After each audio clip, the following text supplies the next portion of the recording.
Machiegni kendo, Kaonti ma Kitui oketo thenge maromo eka 50 mar gero yawo maduong' matiyo gi pi aora Tana.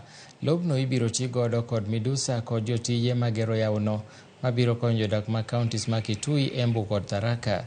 Maeri oyangi kod jatend Migago mar pi e kaonti ma Kitui, Peter Mkunda, e kinde manolimo ward ma Tharaka kuma gidwa ng'iewe lopego, ka mano en chenro machakore e thuoloni. Tuko hapa kwa niaba ya gavana wetu Dr. Malombe kwa sababu ametuambia tutafute shamba yenye kaunti inaweza kununua, then na yule contractor akikuja apatiwe aweke kampa hapo.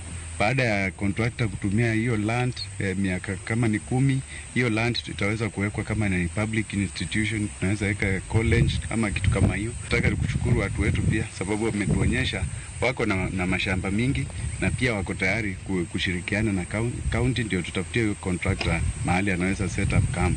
Tunajua kwamba hii camp ikiwa pande ya Kitui, watu wetu wataweza kufaidika sana, hasa vijana wetu kwa ajili ya kupata kazi, wale watu wanafanya mambo ya biashara, wale wako na mikahawa, wale wako na mambo ya malazi, wale wako na biashara tofauti wataweza kufaidika zaidi ile kambi ikiwa pande hii yetu ya Kitui County.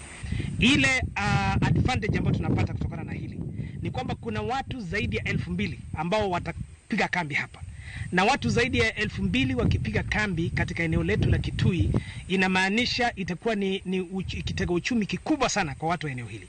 Na kwa hivyo tunataka kutumia binu zote, tuweke miundo msingi kisawasawa, ndiposa tuhakikishe yule contractor ambaye anakuja atapata kwamba eneo hili letu la Kitui lina nafasi nzuri wao kuweza kuweka ile kambi.